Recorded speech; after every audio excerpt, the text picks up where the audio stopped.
사도신경으로 신앙 고백 드리겠습니다. 나는 전능하신 아버지 하나님 천지의 창조주를 믿습니다. 나는 그의 유일하신 아들 우리 주 예수 그리스도를 믿습니다. 그는 성령으로 잉태되어 동정녀 마리아에게 손나시고 본디오 빌라도에게 고난을 받아 십자가에 못 박혀 죽으시고 장사된 지 사흘 만에 죽은 자 가운데서 다시 살아나셨으며 하늘에 오르시어 전능하신 아버지 하나님 편에 앉아 계시다가 거기로부터 살아있는 자와 죽은 자를 심판으로 오십니다. 나는 성령을 믿으며 거룩한 공교회와 성도의 교제와 죄를 용서받는 것과 몸의 부활과 영생을 믿습니다. 아멘. 찬송가 420장입니다. 420장 너 성결케 위해.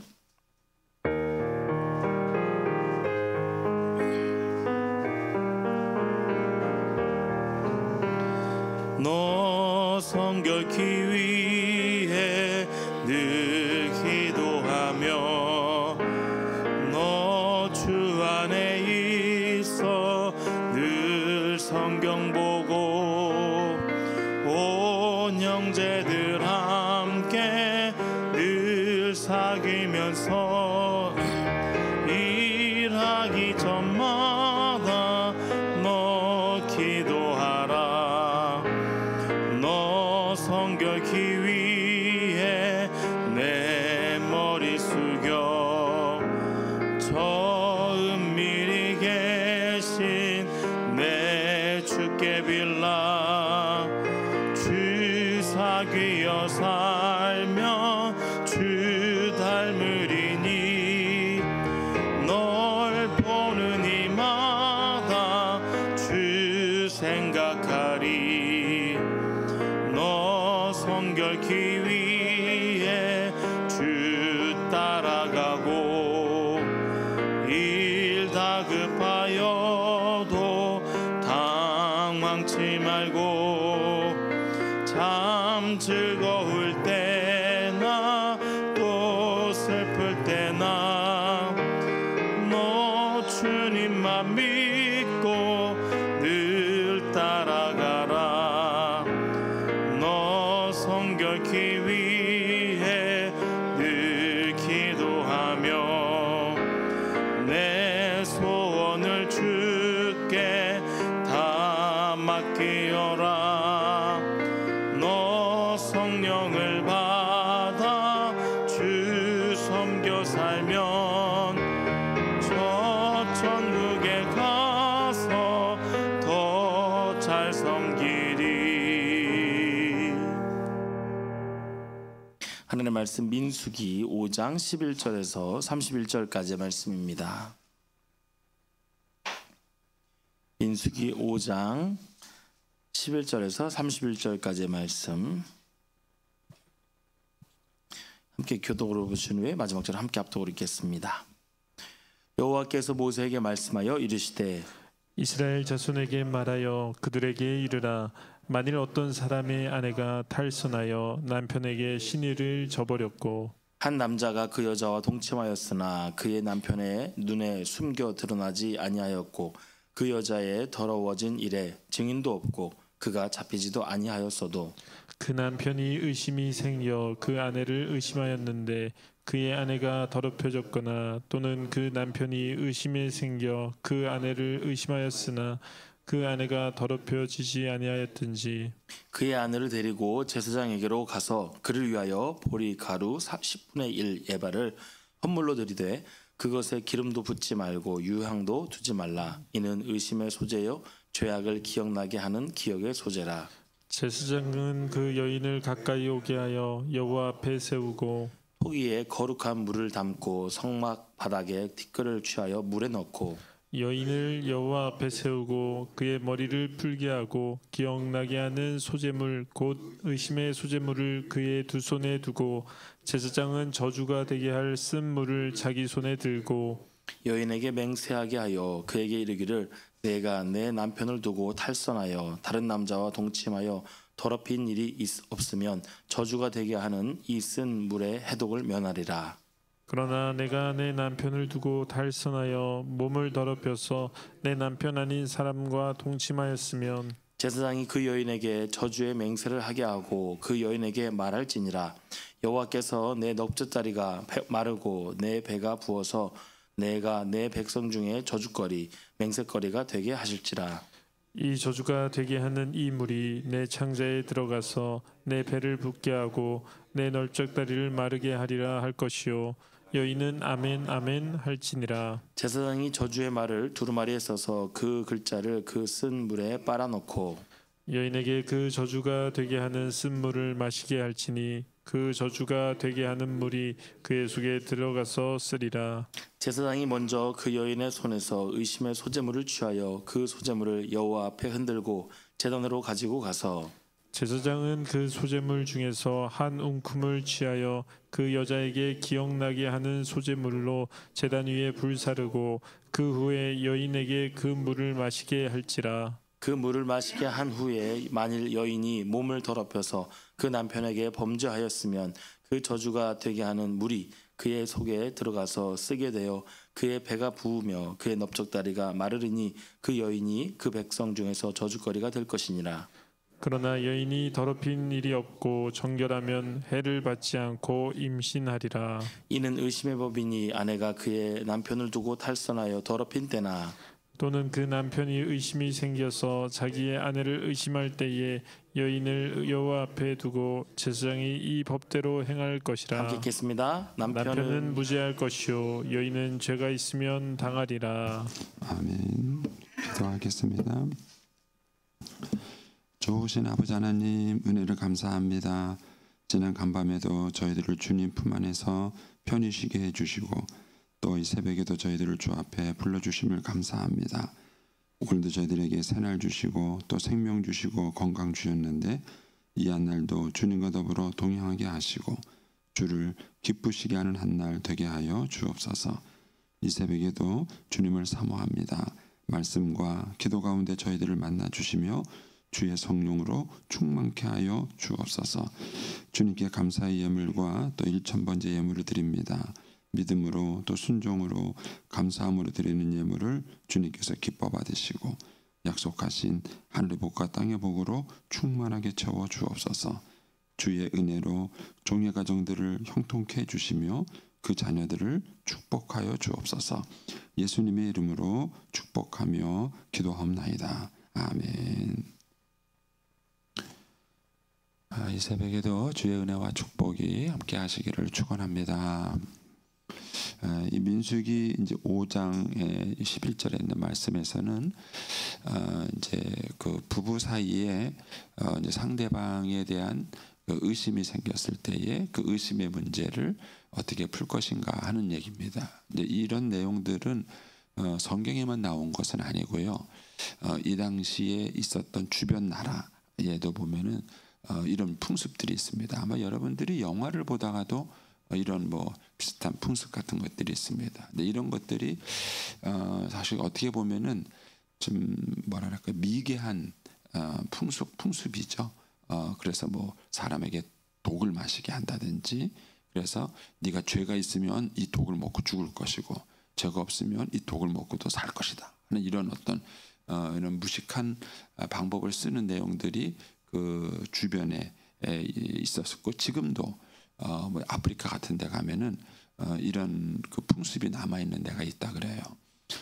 그런데 이제 그런 말도 안 되는 내용 같은 내용들이 이제 오늘 본문에 성경에 기록이 되어져 있습니다. 근데 이제 이 내용들이 기록된 의미를 우리가 성경의 맥락 속에서 보셔야 이제 이 본문에 대한 의도를 우리가 이제 오해 없이 볼 수 있습니다. 지금 이 민수기가 지금 쓰여지고 있는 큰 흐름은 뭐냐면은 400년 동안 노예살이를 했던 이스라엘 백성들이 독립해 나와가지고 하나님이 꿈꾸시는 제사장 나라를 만드는 과정이에요. 이 제사장 나라를 만드는 과정에서 그들에게 이제 여러 가지 이제 그 조직도 필요하고 이제 규례도 필요한 것이죠. 요즘으로 말하면 이제 법 체계도 만들고 행정 체계도 만들고 이제 이뤄야 되는 상황인 것입니다. 이제 그런 것들을 만들어 가는데 이스라엘 백성들의 특징은 뭐냐면은 성막 중심의 나라를 만드는 것이죠. 하나님의 성막이 있고 그 성막을 중심해서 이제 모든 조직이 형성되는 것을 만들어가는 것입니다. 그런데 이제 이 과정에서 오늘 본문에 나온 거예요. 그래서 이제 오늘 본문이 우리에게 주는 첫 번째 중요한 것은 뭐냐면 한 나라가 세워지기 위해서 반드시 필요한 게 뭐냐면 가정이 세워져야 하는 것입니다. 이거는 이제 우리가 일반 세상 공부에서도 우리가 학문에서도 얘기해요. 한 사회를 형성하는 기초가 가정이다. 그리고 가정이 무너지면은 한 사회가 흔들린다라는 얘기를 우리가 일반 공부, 세상적인 공부에서도 그런 얘기를 합니다. 근데 이제 오늘 성경에서는 이보다 더 훨씬 더 강하게 얘기하는 거예요. 이스라엘 백성이 지금 나라를 만들어 가는데 뭐 군인 숫자도 세고 제사장 숫자도 세고 역할 분담도 시키고 이렇게 하는 그 과정에서 이 본문이 나온 거예요. 그러니까는 한 나라를 세워가는데 가정이 건강하지 않으면 무너지는 거예요.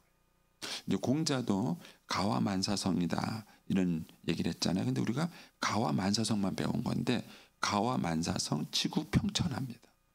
이게 천하를 평화롭게 하려면 한 나라가 평화로워야 되고 한 나라가 평화로워야 되면 가정이 평화로워야 된다. 이런 논리에서 가와만사성이라는 얘기가 나온 거예요. 그러니까는 어느 나라 사회든지 간에 그 한 사회가 건강하기 위해서는 가정이 얼마나 소중한가 하는 것입니다. 이런 면에서 오늘 이제 이 말씀이 오늘 우리 한국 사회에 주는 메시지는 굉장히 커요. 지금 우리나라는 가정이 엄청 무너지고 있습니다. 그리고 사실은 예전에 이제 우리 박정희 대통령 시절부터 잘 살아보세, 잘 살아보세. 뭐 이 모토 때문에 희생시킨 게 가정이에요. 그래서 IMF 때 노숙자들 중에서 가정에 있는 노숙자들이 많았어요. 왜냐하면 그 사람들이 직장에서 쫓겨나니까 집에서 존재의 의미가 없는 거예요. 그런데 가장이 돈만 벌어오는 사람인가?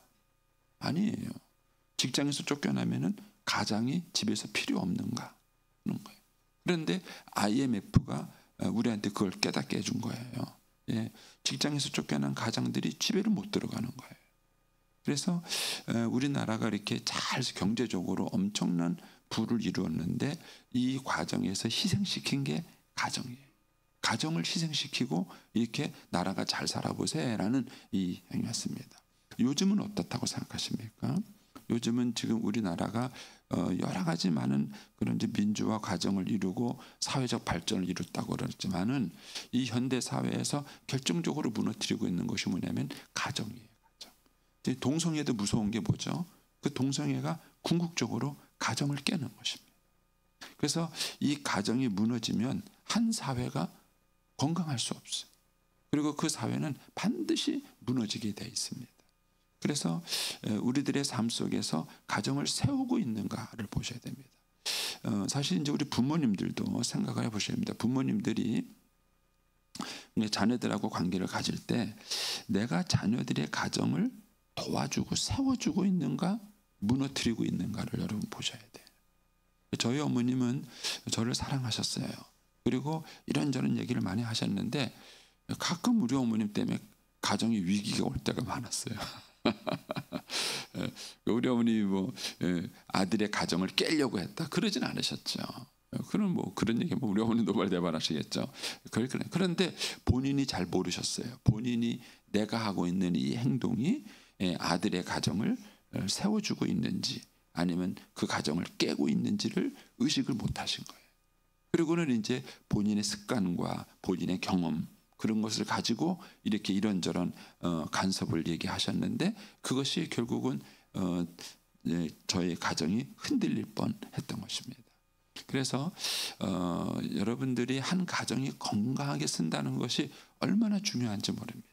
그래서 여러분의 가정이 건강하게 세워지는지를 검토해 보셔야 되고 그 다음에 부모님은 자녀들의 가정이 건강하게 세워질 수 있도록 옆에서 도와줘야 되고 그런 것들이 좋은 이제 격려자가 돼야 되는 것입니다.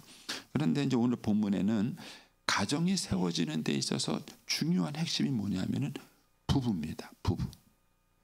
부부가 연합을 해야 가정이 세워지는 거예요. 근데 우리 옛날 어른들은 며느리가 소중했을까요? 손자가 소중했을까요? 네? 여러분, 손자를 사랑해서 가정이 세워지지 않습니다. 가정이 세워지려면 어떻게 해야 돼요? 부부가 행복해야죠. 부부가.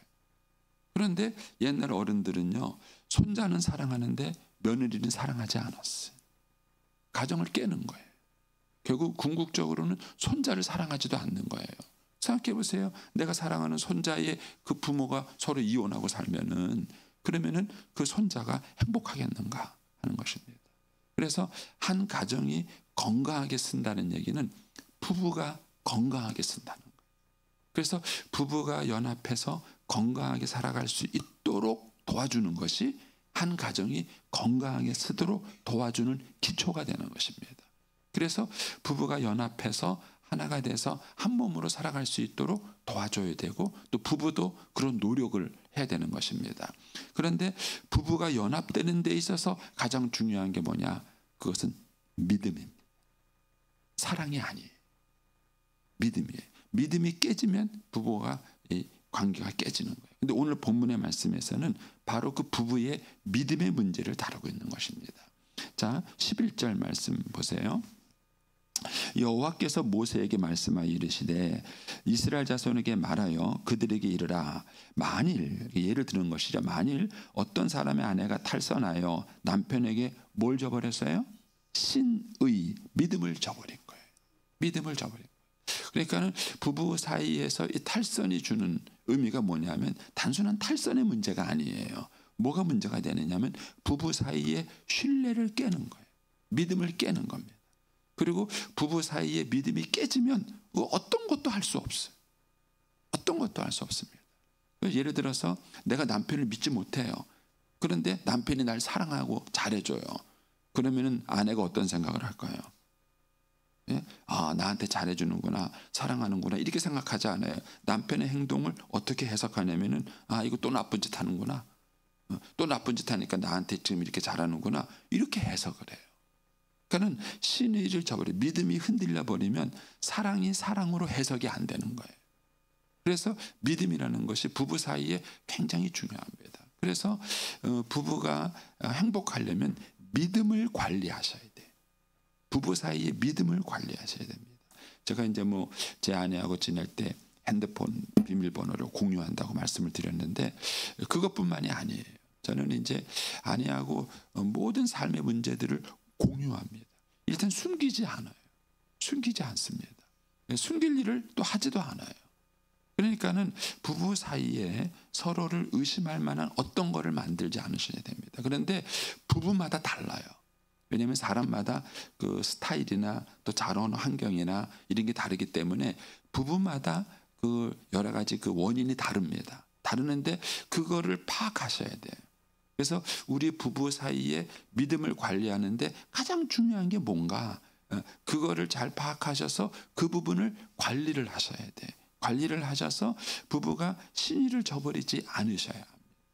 제가 예전에 정말 목회적으로는 존경했던 목사님이 계셨어요. 근데 가정적으로는 지혜롭지 못하셨어요. 근데 이제 이 목사님이 신방을 다니는데 여전사님을 꼭 옆자리에 태우시는 거예요.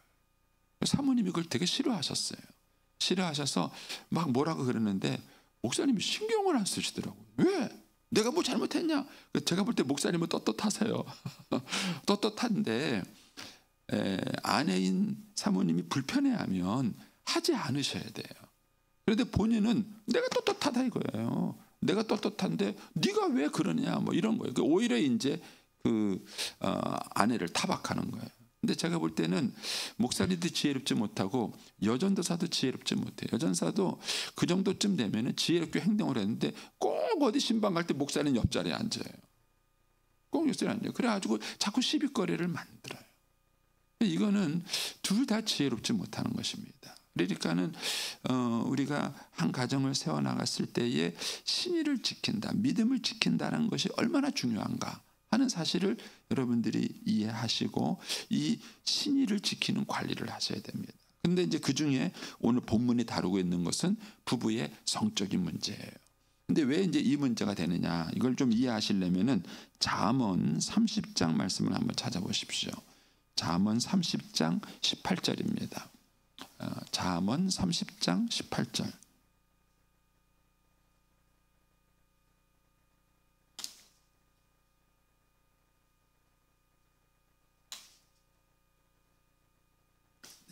찾으셨습니까? 욥기, 시편, 잠언. 시편 다음에 잠언이 있죠.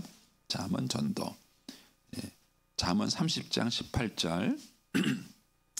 거기 보시면 재미있는 내용이 있어요. 내가 심히 기이 여기고 깨닫지 못하는 것이 서너시 있다. 나 이해하지 못하는 게, 알지 못하는 게 서너 가지가 있다. 그 중에 하나가 뭐냐면 공중을 날아다니는 독수리의 자치. 흔적이 보이나요? 새가 하늘을 날아가는데 그 흔적이 보이나요? 흔적이 없다는 거죠. 반석 위로 기어다니는 뱀의 자치. 뱀이 흙 위를 지나가면은 자국이 남아요. 근데 돌 반석 위를 지나가면은 자국이 남지 않는 거죠. 그다음에 뭐죠? 바다 위로 지나다니는 배의 자치. 그렇죠? 배가 지나가고 물이 합쳐지면은 그다음에는 흔적이 안 보여요. 그래서 뭐가 나오냐면은 이 얘기를 하고 싶은 거예요. 남자와 여자가 함께한 자치. 사실은 앞에 있는 내용을 말하려고 하는 게 아니라 요 내용을 얘기하려고 그런 거예요. 그러니까는 남자와 여자가 함께한 자체가 흔적이 남지 않다는 거예요. 그러면서 이제 20절에 뭐냐 그러면 음녀의 자치도 그러하다. 여기서 말하는 음녀는 성경에서 음녀라는 표현은 바르지 않은 성을 말하는 거예요. 하나님께서 허락하지 않은 성을 말하는 거예요. 그런데 이 성의 자치도 뭐라고요? 그러하다. 흔적이 남지 않는다. 이런 거예요. 예. 그가 먹고 그의 입을 씻음과 같이 말하기를 나 악을 행하지 않았어 하고 오리발을 내밀 수 있다는 거예요. 그러니까는 부부 사이에 이제 여러 가지 이제 신이 부부의 믿음을 관리하는 문제가 있는데 그 중에서 가장 중요한 핵심이 뭐냐면 부부의 성의 문제예요. 이거는 흔적이 남지 않기 때문에 이거를 찾아내기가 쉽지 않은 거예요. 부부가 이걸 어떻게 입증합니까? 숨겨야 돼요. 그래서 이 부분에 대해서 부부가 특별히 신경을 써야 되는 거예요. 그래서 많은 사람들이 이 부분을 조심해야 되는데 현대인들은 이 생각을 어떤 생각을 갖고 있느냐면은 나이를 기준으로 따져요. 19세 이상이면은 괜찮다고 생각하는 거예요. 괜찮다고 생각하는 거예요. 그래서 몇 년 전에 우리나라에서 간통죄를 없앴습니다. 위헌이다. 그래서 헌법 재판소에서 위헌이다. 그래가지고 그걸 없앴어요. 그건 뭘 의미하느냐면요. 부부 사이의 문제는 부부가 알아서 해결하라는 거예요. 나라가 간섭하지 않겠다는 거예요. 나라가 간섭하지 않을 테니까 니네들이 뭐고 이 말 속에는 무슨 뜻이냐면은 19세 이상 성인에게는 이 문제에 대해서 스스로 결정하고 스스로 책임을 질 니들의 문제라는 것이죠. 그러니까 19세 이상의 어른들은 자기들 멋대로 해도 그 문제가 될 게 없다. 그렇게 말을 하는 거예요. 우리 사회가 점점점 이런 기준으로 가는 거예요. 그런데 오늘 말씀에는 달라요. 하나님께서 부부 사이의 신의가 깨진 문제에 개입하시는 거예요. 그래서 이거를 재판장한테 맡기지 않으세요. 재판장한테 맡기지 않고 여호와 앞에, 오늘 본문 읽어보면 여호와 앞에라는 표현이 계속 나와요. 여호와 앞에. 그래서 하나님 앞에 불러놓고 이 문제를 해결하는 거예요. 그런데 오늘 본문에 보면은 여인의 부정만 말하는 게 아니에요. 여인은 깨끗해요. 아내는 순결해요. 그런데 남편이 의심병이 생긴 거예요. 그 남편이 아내를 근거 없이 의심하는 거예요. 그런데 이것도 문제인 거예요. 왜냐하면은 이 부부 사이의 순결의 문제는 근거 없이 의심해도 어떻게 해명할 길이 없다는 거예요. 왜냐하면 흔적이 남지 않기 때문에. 그러니까 이런 일을 당하면은 이 당시에 약자가 누구냐면 여성이에요. 이 당시에는 사회적인 약자가 여성이고 강자가 그래. 그러니까는 소위 말하는 갑이 을을 괴롭히듯이 이 당시에는 남편이 아내를 괴롭힐 수 있는. 그래서 이런 문제의 상황 속에서 하나님께서 약자인 여성을 보호하기 위해서라도 이 문제를 만들어요. 저는 목회하면서 그런 경우 많이 봤어요. 말도 안 되는 근거도 없는 의심을 남편이 하는 거예요. 그래가지고 그것 때문에 계속 부인을 괴롭히는 거예요. 어떻게 증명합니까? 남편이 그렇게 의심해야 되는데 그 의심하고 있는 그 문제를 어떻게 부부가 입증을 하는 거냐는 거예요. 그래서 사실 부부가 이 신뢰가 깨져서 상대방을 무조건 의심하는 이 행동은 정말 힘들어요. 정말 힘들어요. 이거를 상담해 주기가 정말 쉽지 않은 문제죠. 그런데 하나님께서 이것의 중요성을 알았기 때문에 하나님이 해결하시는 거예요. 하나님 앞에 와라. 그리고는 이제 이 하나님 앞에서 저주의 쓴물을 마셔서 아무 이상이 없으면 그러면 순결한 것이다. 그러나 죄를 지었으면 벌을 줄 것이다. 그런데 세상에서는 벌을 주는데 맹점, 강조점이 있어요. 근데 성경은 그게 아니에요. 성경에서는 벌을 주는데 강조점이 있는 게 아니라 부부의 순결을 세워주는데 강조점이 있는 거예요. 신뢰를 세워주는데 강조점이 있는 것입니다. 이렇게 함으로써 그 남편의 의심병을 막아주는 거예요. 근거 없는 의심, 근거 없는 비난, 이것을 이제 막아줘서 부부 사이의 신의를 보호해주고 그래서 가정을 지키도록 하려고 하는 것이 이제 오늘 본문 맥락에서 흘러지는 중요한 내용인 것입니다. 그래서 저 여러분들이 사랑을 사랑할 때 가정을 잘 세우는 것이 얼마나 중요한가. 그리고 가정을 잘 세우기 위해서는 부부가 신의를 지키는 것, 믿음을 저버리지 않는 것이 얼마나 중요한가. 그래서 평상시에 부부의 믿음에 금이 가는 행동을 하시면 안 돼요. 그리고 부부가 오히려 금이 가는 게 아니라 오히려 더 신뢰를 갈 수 있도록 상대방에서 저 신뢰를 가는 행동을 할 수 있도록 하는 것이 중요합니다. 그 성경에서 결혼의 첫 번째 원리가 있으면 뭐죠? 남자가 그 부모를 떠나, 이 말이에요. 그래서 결혼한 남자가 부모를 떠나지 못하는 것, 이것이 부부의 신의를 깨는데 굉장히 중요한 역할을 하는 것입니다. 이 부분이 굉장히 중요해요. 제 아내도 저한테 정말 잘해줬는데 마지막에 물어본 것 중에 하나 그거예요. 당신은 엄마가 좋아, 내가 좋아? 여자들 거 왜 물어보는 몰라요. 그런데 그게 중요해요. 정말 이 남자가 날 사랑하는가? 정말 이 남자가 나를 배신하지 않을 수 있는가? 정말 이 남자가 나를 위하는가? 이 믿음이 있어야 내가 그 사람하고 모든 걸 희생하고 헌신하고 살아갈 수 있는 거예요. 그런데 이 믿음이 없으면 내가 왜 고생을 해야 돼? 내가 왜 이런 수고를 해야 돼? 이런 이제 갈등과 어려움이 생기게 되는 것이죠. 그래서 한 사회가 건강하려면 가정이 건강하게 세워져야 되고, 가정이 건강하게 세워지려면 부부가 건강해야 되고, 부부가 건강하려면 부부의 신의가 중요하다는 것이 이제 오늘 본문의 사건이 우리에게 주는 중요한 메시지인 것입니다. 그래서 이 어려운 시대에 우리 예수 믿는 가정이 건강하게 잘 세워져서 우리 민족을 살리는데 축복의 통로로 쓰임받게 되기를 축복합니다. 기도하겠습니다.